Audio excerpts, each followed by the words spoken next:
I first want to encourage you all to give a round of applause for our cellist tonight, Veselka, who's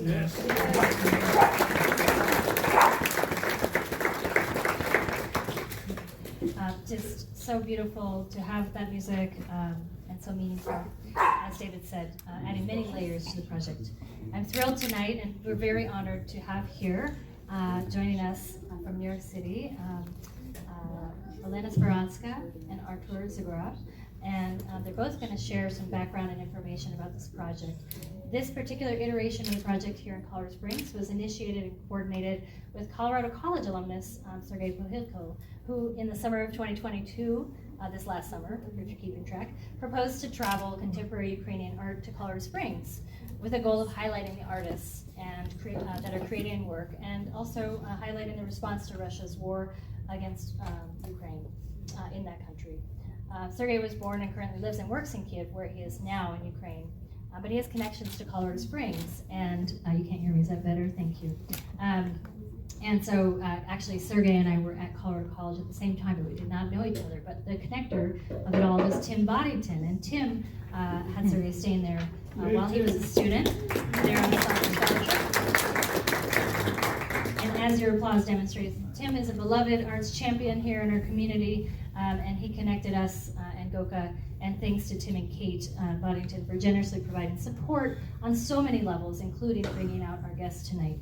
This event, I will share some of our sponsors behind it all, is organized in partnership with the Consulate General of Ukraine in New York, Contemporary Art Researchers Union, NGO, Ukraine, International Artist Residency, BIRUCHIY in Ukraine, the National Center Ukrainian House in Kyiv, Ukraine, Cybertone Inc. Incorporated in the USA, and Speed Pro Imaging, LIC in Long Island. And Goka, for this iteration, acknowledges season support from Colorado Creative Industries, the National Endowment for the Arts, the City of Colorado Springs, LART, our Lodging and Renters Tax, the B. Radenberg Foundation for the Arts, and our Goka PAC donor circle members, many of whom are here, and our Goka advisory board members. So thank you to all of you.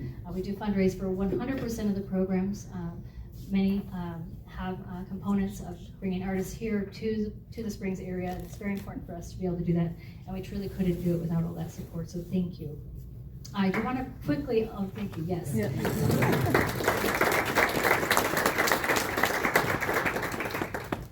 So we are trying to keep to the time so that you can, those of you who are stepping out to the concert at 7, we should be wrapping up.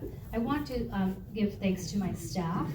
Lene Cravens largely put this exhibition together, our exhibitions and events manager, with our wonderful student team, and they are out in the hallway there, and if you donate $20, you can take one of the pre-selected posters.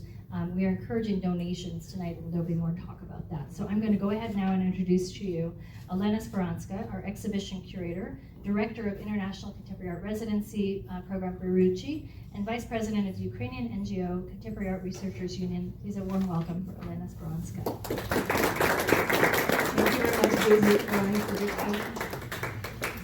Good evening to everyone. And first of all, I would like to say a great thank you for coming today to visit our Ukrainian Wartime Posters charity exhibition here at the Ann Center for the Arts in the University of Colorado in Colorado Springs. And my personal deep gratitude to Tim and Kate Boddington, who made it happen to reality and helped us to realize it. And also for our friends, Sergei Pohilko, Daisy were talking about, who graduated from College of Colorado and helped us to realize it here too. Today I will tell very briefly about our own experience, about the values of the artworks presented here today, and about my own experience of war. Here you can see all our partners, and the first show was in New York, in the very center of Manhattan, and Artur Zgurov helped me to realize it and organize everything, and it was done with the support of Consulate General of Ukraine in New York. And some of the posters presented here were presented before in summer in the National Center Ukrainian House in Kyiv. So, first thing I would like to say is about our art residency. my husband Gennady came today also to visit this exhibition, and he found this residency in 2006.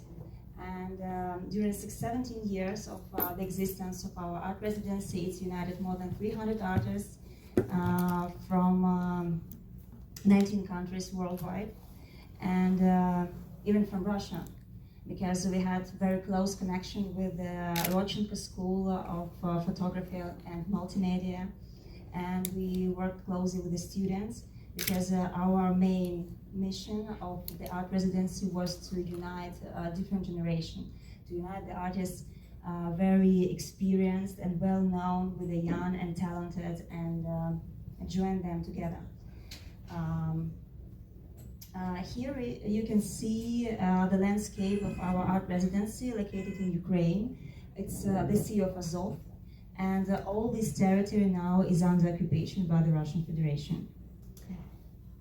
Before the war, every year we did once or twice a year art residencies, joining around 50-60 artists on each session. And here you can see some of the art installation we did just on the coast of the sea. And to share our experience, to share the spirit of freedom that we had before the war, and to share the spirit of our artists, to show you how modern we are, and how European we are, and how the international approach we have with our art. I want to show you some little video.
Yeah, so thank you very much.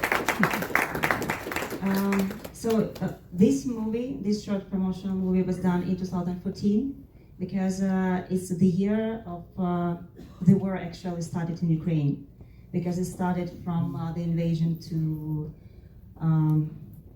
the Donbass part of Ukraine, and then the annexion of Crimea. And you have seen here in this video some ex-Soviet Union symbols that our artists worked with.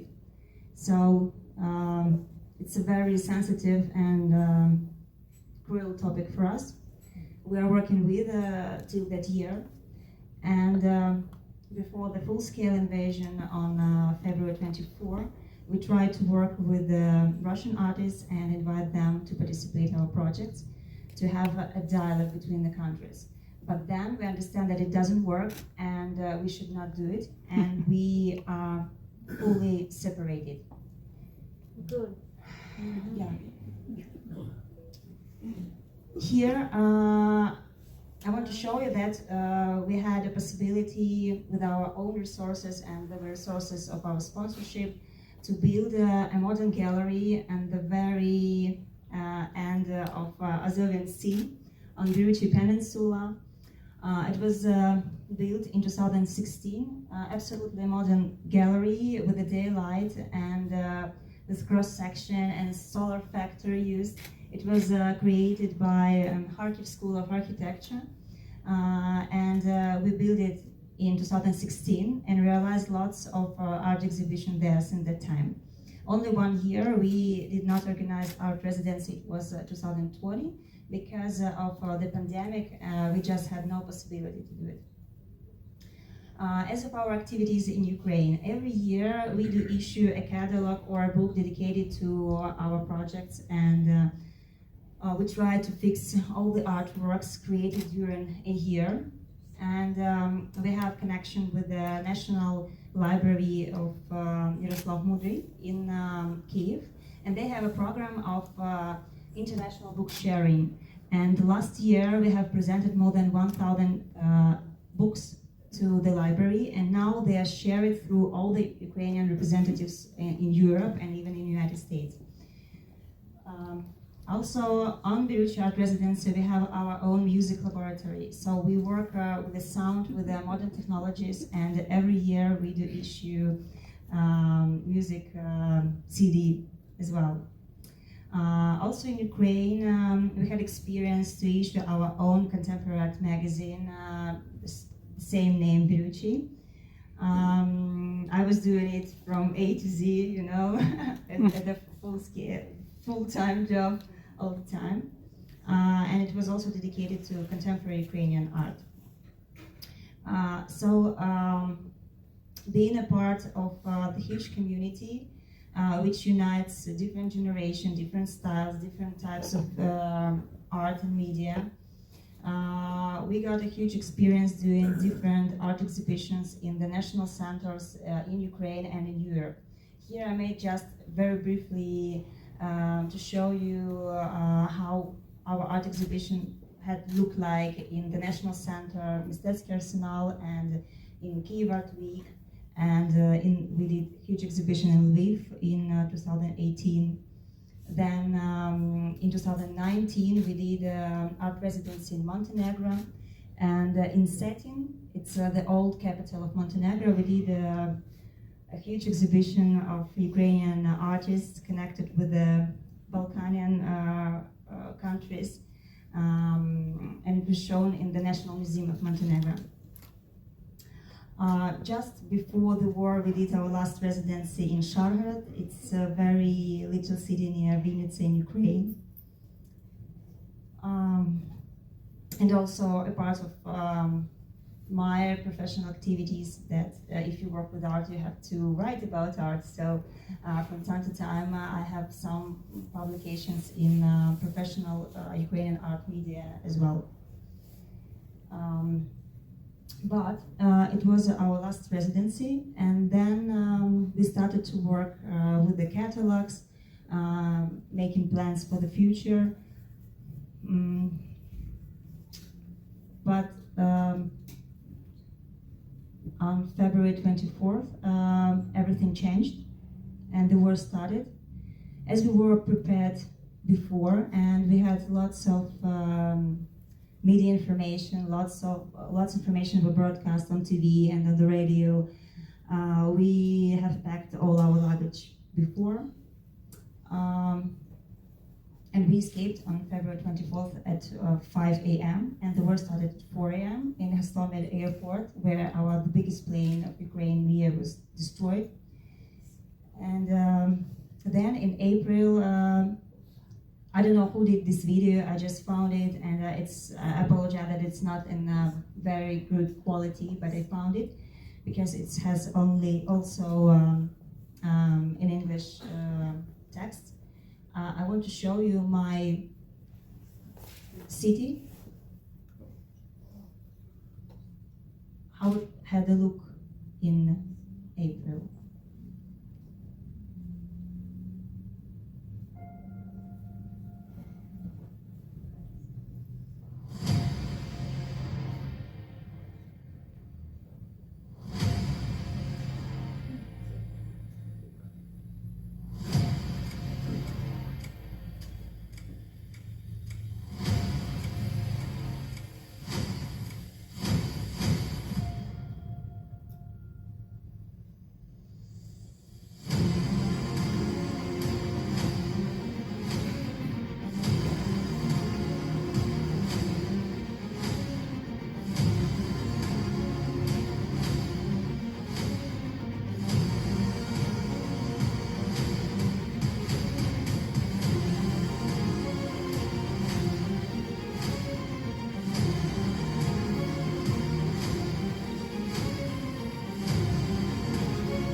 Yes, actually 70% of our little city, located in the resort area just 20 minutes away from Kyiv, was destroyed.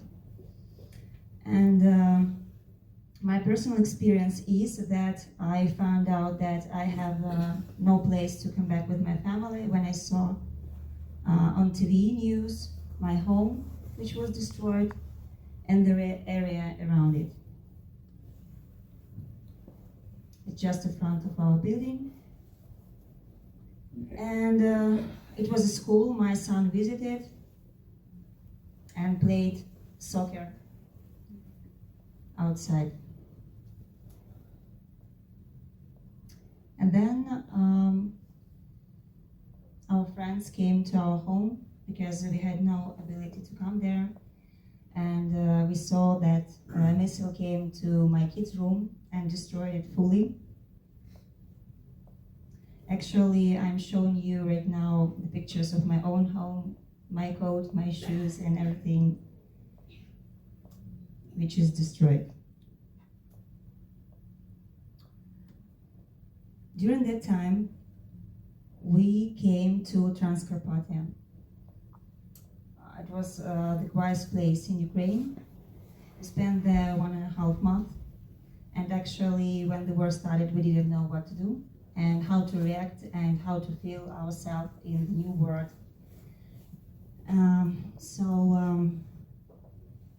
We were staying there in one hostel which was connected with the volunteers, and there is some organization which called Langomai. It's a European cooperative which works with humanitarian support right now. And then I decided to move here to the United States because I had relatives in New York. That's why I came here, and I got my visa before. We decided to continue our professional life and continue to do the things we can and we know how to do the best. And we decided to organize the first art residency in the country where the war is going on. And we did it on that place in Transcarpathia in summer. We united 40 artists from Ukraine. Some of them came personally, some of them worked outside in their cities, but most of them were temporary displaced persons, because 60% of these artists, they also lost their homes. And some of them now presented at this exhibition too.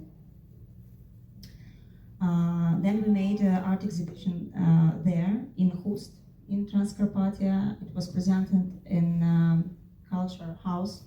And now it's very dangerous because Russians try to kill our infrastructure, and they try to bomb museums, art centers, schools, mostly.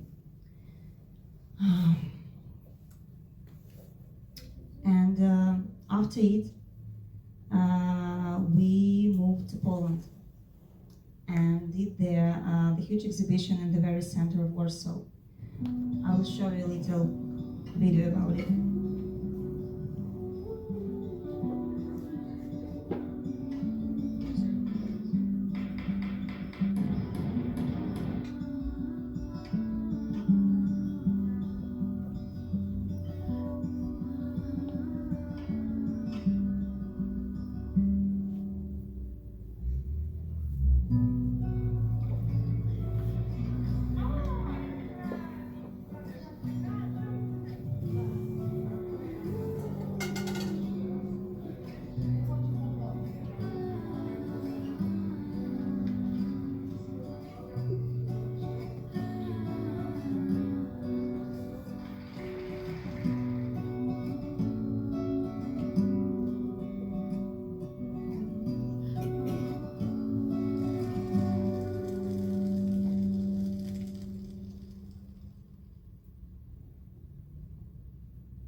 Now, I will tell you a little why we are here today with the posters.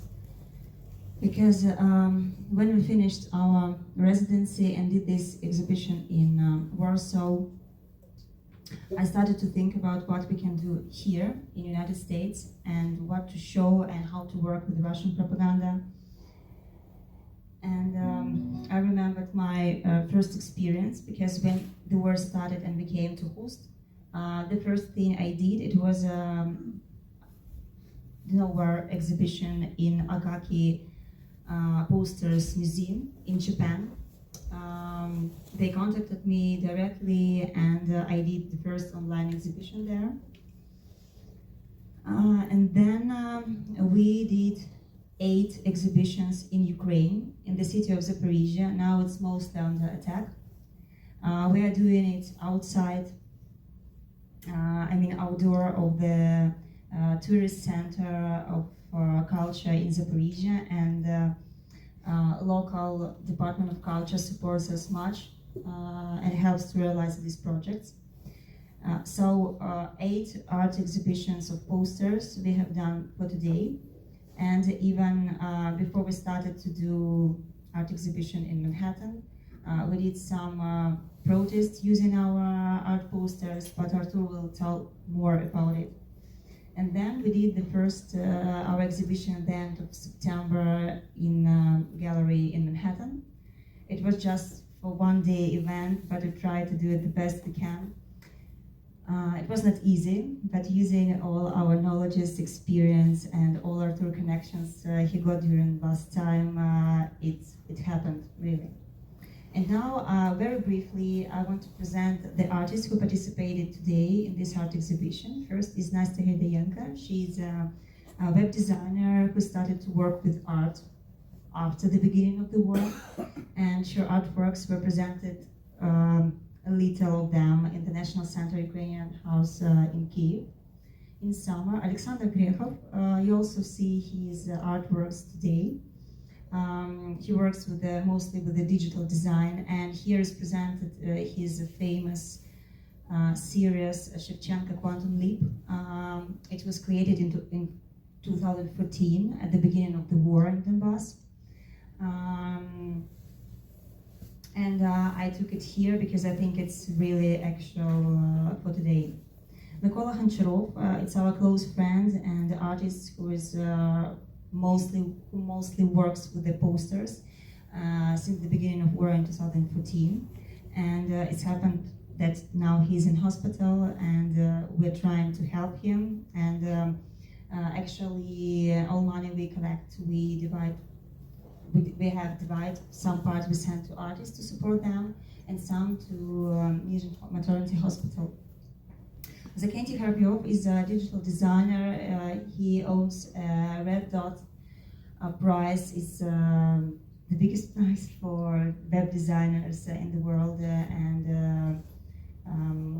he's a designer of all our books and issues for last 10 years.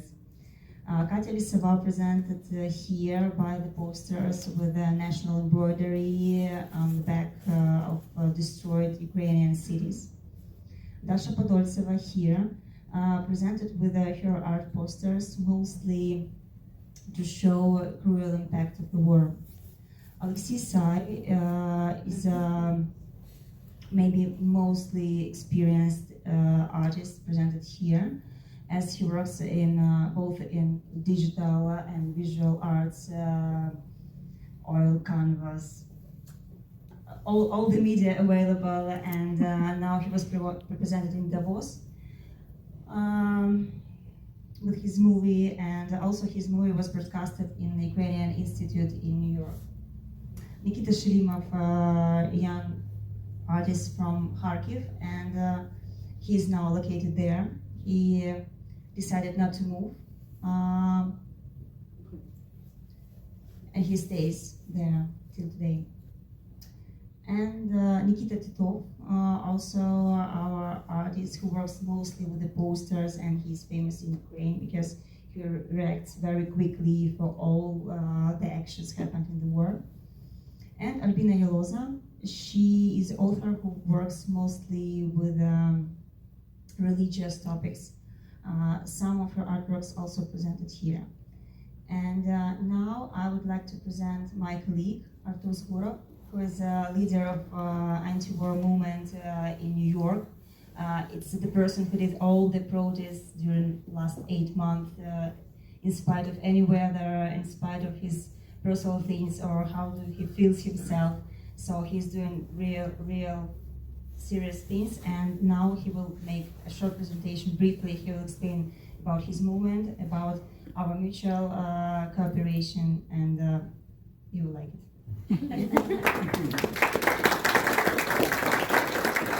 Thank you very much. I need several seconds to reconnect. So sorry for the delay. Just has to plug it in. It should be fine.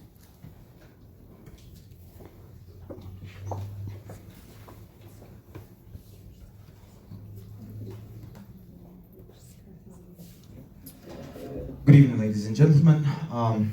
Olena, thank you very much. Thank you very much for having us here. It is really a great honor, and a lot of people don't know much about Ukrainian culture.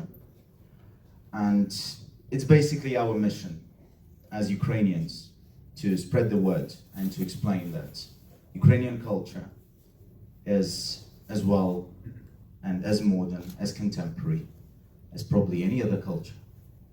So my presentation basically, protest, a fight, a right, and inspiration.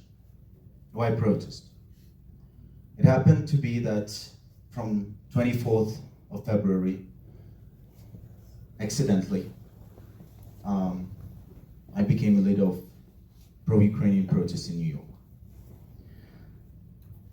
Ukrainians love to protest. We really do. You will learn about this in a moment.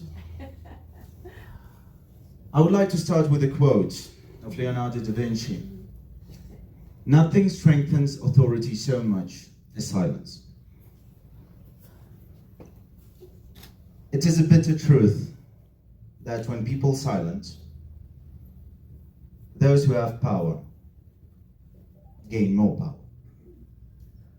And we have seen this through history, and fortunately or not, but we will see that in the future. I think every country faced protests. Boston Tea Party, a protest that led to birth of one of the greatest countries in the world. Tiananmen Square protest, which unfortunately was very bloody, but which showed that a single person can stop a tank. Storming of the Bastille, another protest that changed the history of the entire country. A lot of countries after the Soviet Union fell apart had protests that aimed to bring those countries closer to democracy, closer to values of freedom and liberty. In 2003, the Rose Revolution in Georgia, Tulip Revolution in Kyrgyzstan, Velvet Revolution in Armenia in 2018, and the first revolution in 2000s in Ukraine, the Orange Revolution of 2004, when basically Russia and Putin's regime became aware that people can and will make a change. And as I told you before, Ukrainians love to protest.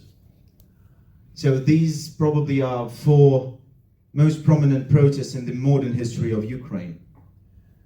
The one top left is the so-called Granite Revolution. The one top right is the protest against the Soviet Union, when Ukrainians understood that they want to be free.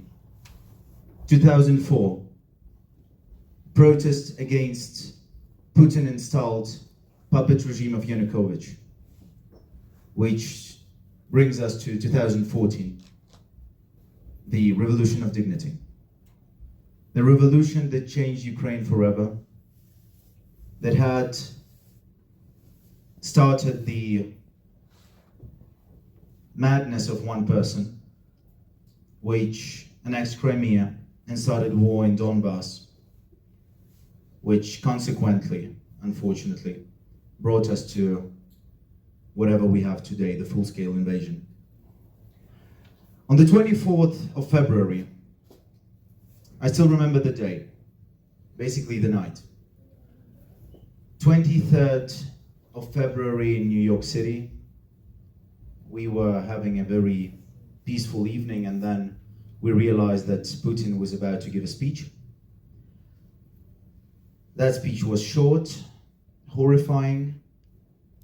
Soon after, we started receiving signals that there is a bombardment there is a missile strike there.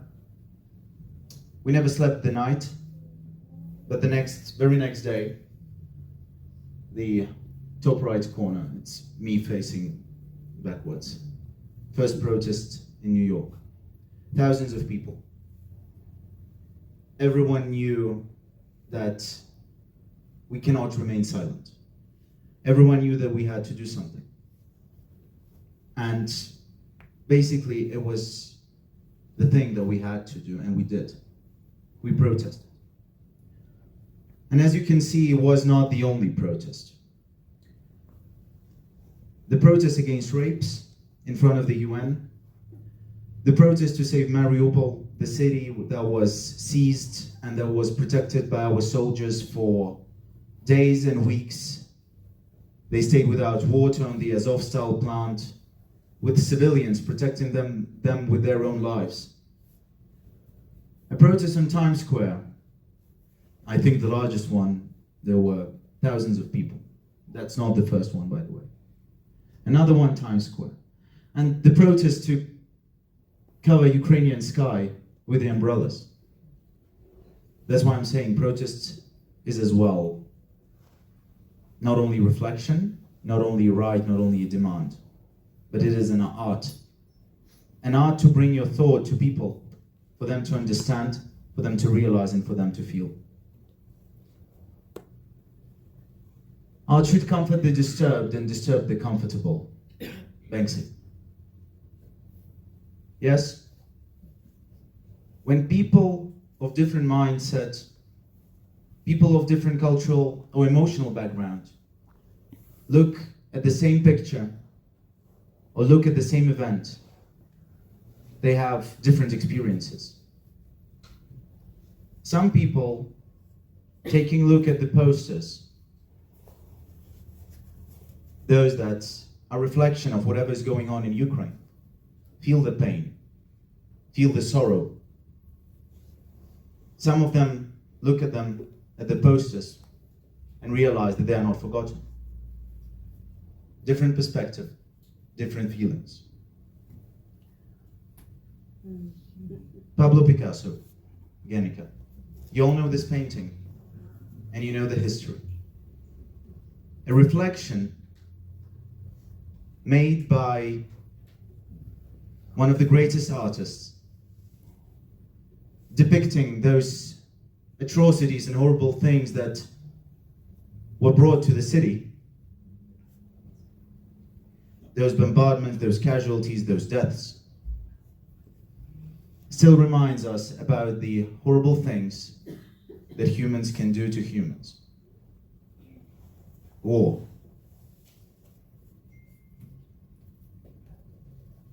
The reflection of things that happen are not only paintings. Art of poster it took a quite long time. First World War, Second World War, being used as a propaganda, but on the same hand, being used to fight propaganda. A lot of symbols that I know that you know, at least one or two, are familiar. And those that basically don't need words to be understood, that can be understood by every single person in different countries. Like the one on the lower right corner, Lukashenko, the Belarusian dictator, which is called the mustached cockroach, and basically slammed with a finger that is covered in the colors of free Belarus.